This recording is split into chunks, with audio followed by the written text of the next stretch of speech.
but for sure you have to develop people skills and be able to interact with people on a friendly and comfortable way.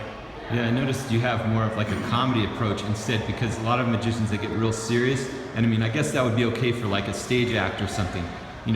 When you look at someone like Shin Lim, he does a silent act and it works for him to music, and the winner of FISM.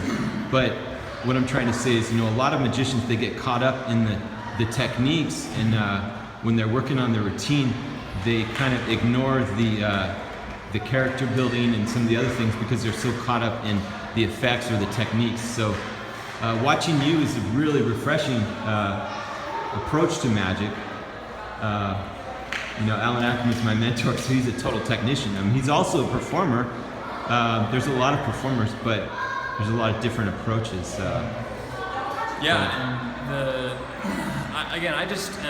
don't really have a character per se. I don't have anybody that I turn into. I'm just kind of a slightly exaggerated version of myself. And I'm kind of self-deprecating. I laugh at myself, and to me that's a big benefit. Again, like guys like David Williamson, who's just great with the sleight of hand, but he's so goofy that people don't think about it. They don't realize how good he is. Yeah. And so to me, I laugh at myself all the time, and it kind of hides mistakes. It lets me go a little bit faster paced or whatever. And so to me, being able to laugh and have a good time is beneficial because it hides my mistakes, but also it improves people's experiences with me. Yeah. Williamson is definitely a magician's magician, you know what I mean? But he's actually, I remember him talking about how he became a real performer. And I remember when he said he got started, he said he was working with like Johnny Thompson, Thompsonian, and he said that he wasn't ready, but he just went ahead and did it. So for more advanced magicians, what would you say in the way of, like mistakes to avoid, for street magic, or just some common mistakes that you've seen? Like pitfalls to avoid. Honestly, a lot of it for me has been just avoiding being a straight-up technician. Because for a while I was kind of leaning in that direction. I was just getting really into the sleight of hand, getting really into the technique. Hanging around with magicians too much. That's right. Stuff like that. But where it really got fun as a magician for me is when I kind of, it sounds kind of counterintuitive, but when I kind of forgot about the magic and made it about the people that I'm performing for. Very cool. So, I mean, other things, just,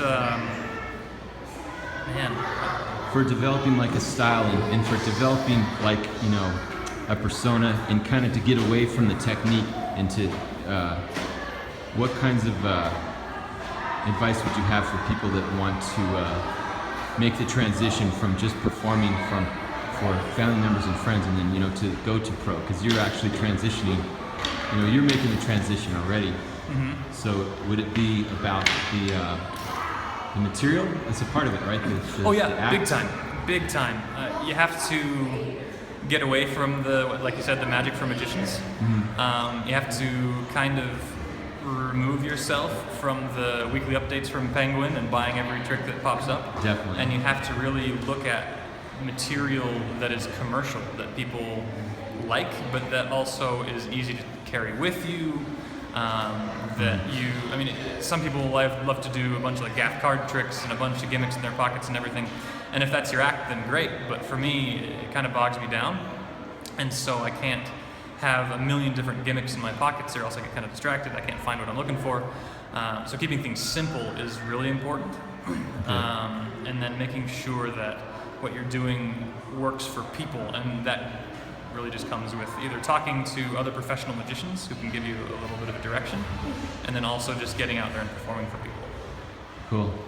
So for the street magic, how many effects do you usually do in a set? Like say, like it would be like 6. I know there's no really set number, but what would you recommend for someone who's creating a street magic act? How many effects should they do in one set? That's a for an great example. question. Would it be like 6? Would it be 3? Yeah, and to me, I really don't have a set, and it's kind of weird. I just kind of improv the whole way through.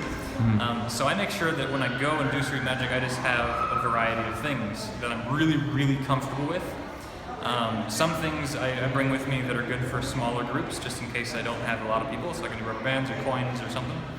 but then make sure that almost everything you bring is bigger, that you can do for 50 people. Like stuff that plays bigger, obviously, right? Yeah. Instead of just these little tiny miniature. Yeah, I mean, so for small example, stuff. I picked up a chop cup about a year ago just to see if I liked it, but it was like a mini one that I could take with me, like table hopping or whatever. And it works great, and I love it, but it is little. And so I need to get a bigger one. It's hard to see, right?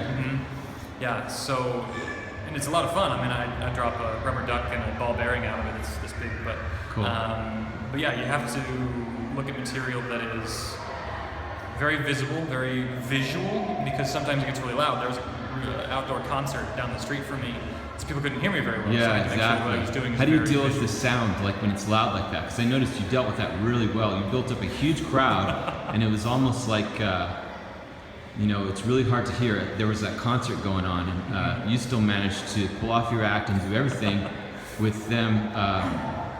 Maybe they weren't able to hear everything, but you still were able to kind of, you know, go through the routine, I noticed. And there was some pantomime, but it was hard to deal with that sound barrier. So do you have to kind of go to pantomime at that level? Or sometimes. You know, I actually had my speaker with me, but one of the cables was missing, and so I was going to have a microphone, and that's what I recommend if you're going to do something, is have preferably a headset mic, so you don't have to have anything here. like a wireless mic and stuff like that? Yeah.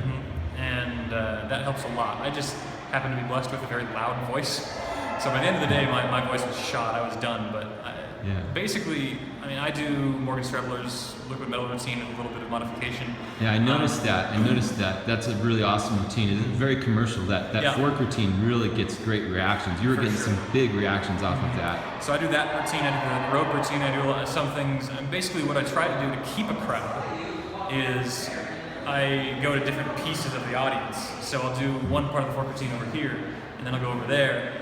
And then when I'm doing a rope routine, for example, I'll either stand up on the bench and do the whole thing, or I'll come over to this side and work, and then I'll do something, I'll come over to this side and work. And again, trying to interact with as many people as possible. Yeah, I noticed that you're not just working in one place, you're playing to the different parts of the crowd, which is, there's a lot of skills going on there. I mean, that's just stuff that you learned by doing it, obviously, right? I mean, you can't really teach that per se, right? I mean, a lot of it is just by getting out there and performing in front of the crowds.